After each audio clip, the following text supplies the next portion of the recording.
So I've been betting on football for many, many years, probably 40 years or so, something like that, a ridiculous amount of years. And when I look at a set of football matches that are coming up, I can just take a quick glance at the screen and I can tell you the most likely score in each of those matches. I can do it almost instantly, but it's not a skill that is something that's been acquired over those 40 years. There's just a little bit of logic that goes into being able to do that. And if you want to learn how to do that, then just watch the rest of this video.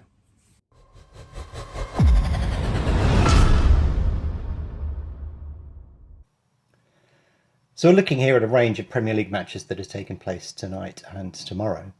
And when I look at these matches, certain things pop out to me immediately. Just by looking at these odds, I can look at it and sort of say, well, this is probably going to be a higher scoring match. This is going to be a lower scoring match.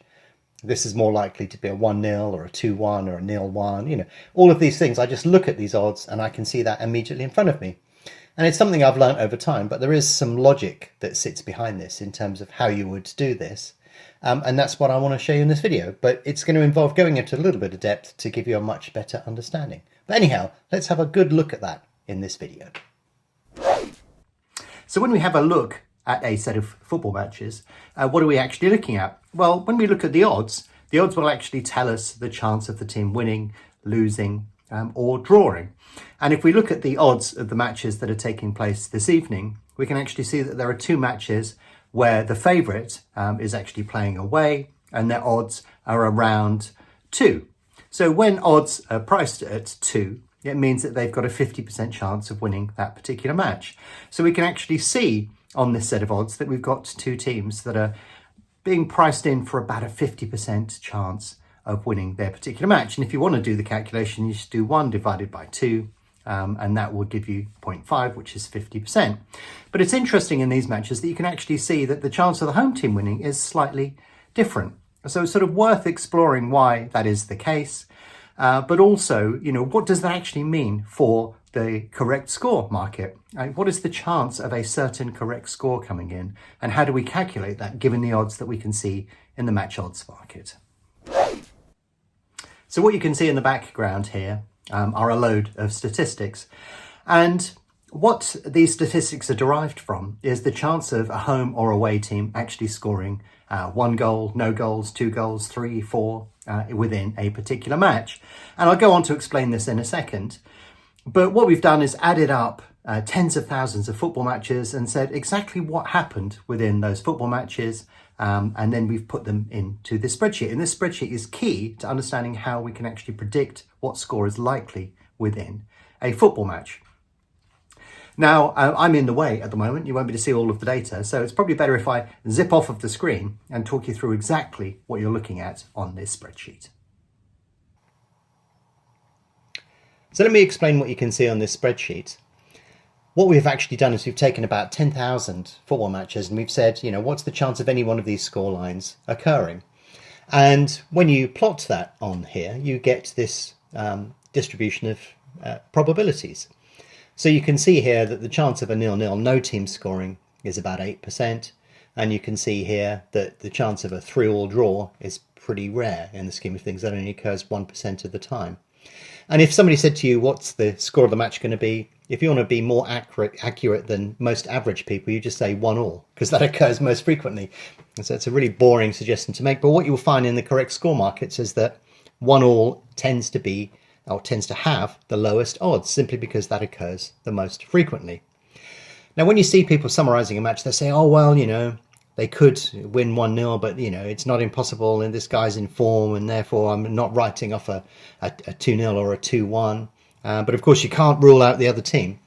If you look at the nonsensical nature of this, if we group all of these scores together in this upper left quadrant, that accounts for about 82% of outcomes. So if you want to do a really bad rambling summary of a football match, you're probably going to get it right quite often, because most of the scores are clustered in this range of home teams scoring up to 3 goals, away teams scoring up to 2. That's where it's most likely to occur.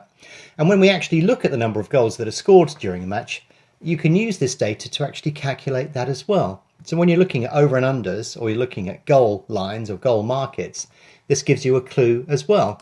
Because if we look at this particular column here, we can actually add up all of these values And it tells us that the chance of the away team scoring no goals is about 35%.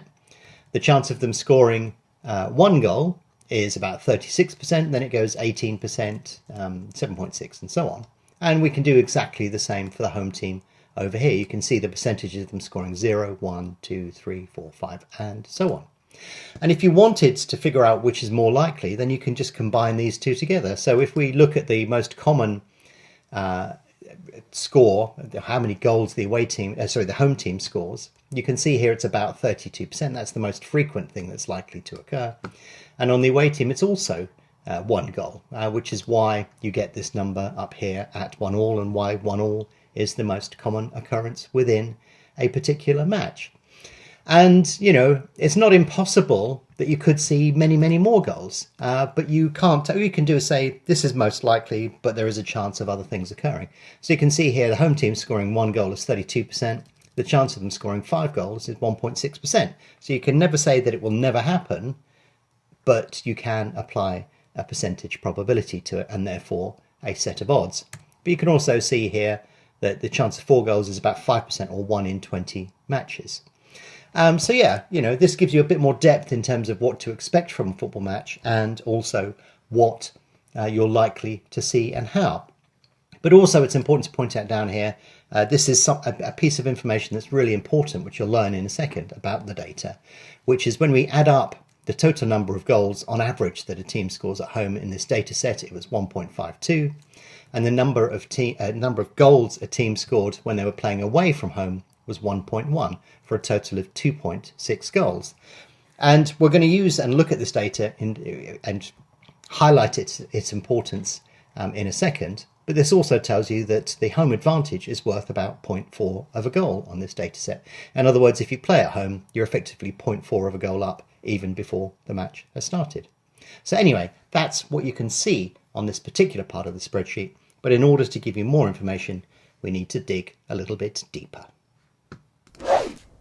So now that we've got this data, we can actually start to do some interesting things with it. And if we look at the matches this evening, we can see Brentford are playing Everton. And if we look at the odds, we can actually see that they're 2.2. So they're slightly odds against to beat Everton, but we can use the data that we've collected already to accurately predict what the most likely correct score is going to be. So let me talk you through that.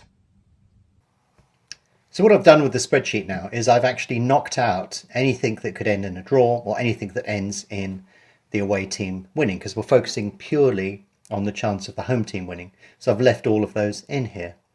Now also, since I took that screenshot, the odds on Brentford have drifted slightly to 2.3 from the 2.2-ish that we saw when I grabbed that first screenshot. So we've taken account of that. But if we add up all of these eventualities over here, they equal 46.2%. But we know that the market is telling us that Brentford have a 43.4% chance of winning, because they were at odds of 2.3. So we can actually do a simple calculation here. If we look at 1-0, that accounts for 23% of the total of 46.2.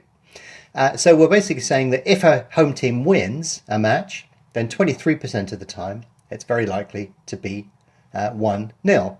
So if we say 23% of the time they're going to win 1-0, and the market is predicting that Brentford have a 43% chance of winning, we multiply these two numbers together and we get 10.1%, which we can then add back in to odds. We can convert them back to odds.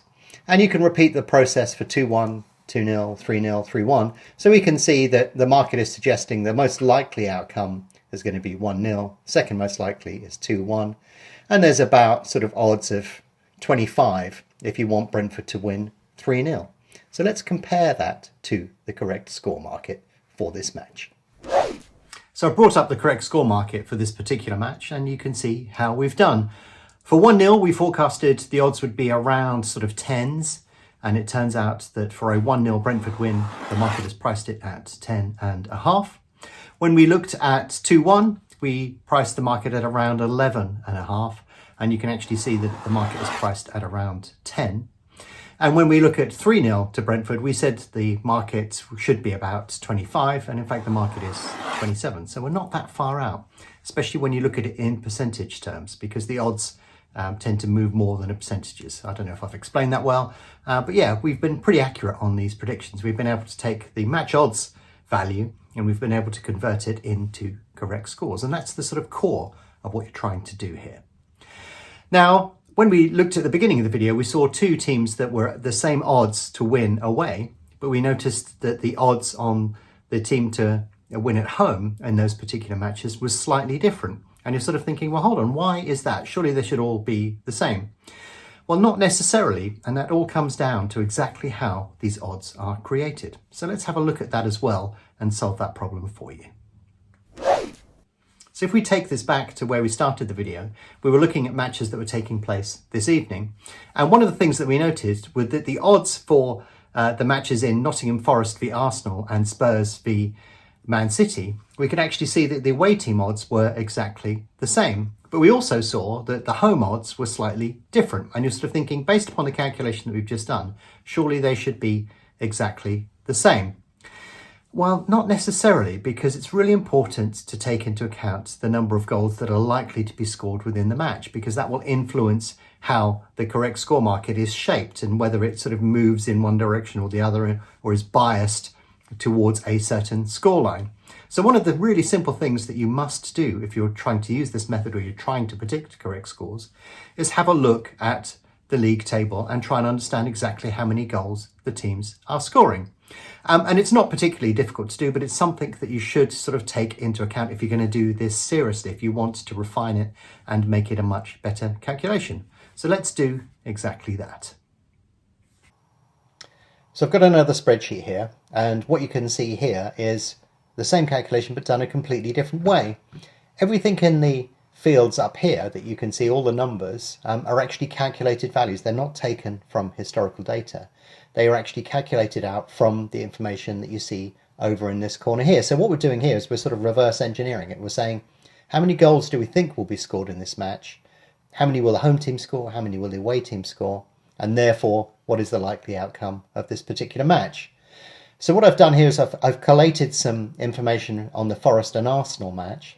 And all I've done is I've gone on to any popular website. I've looked at the league table. I've said, this is how many goals Forest are scoring at home. This is how many they're conceding. This is how many goals Arsenal are conceding away and how many they're scoring away. And then I've averaged those out and put those values up here. And you can see that this says that 0-1 is the most likely score within this particular match. And that outcome will be slightly different from what you would have seen if you would have just used the standard base model, because it's important to vary according to the specifics of the match.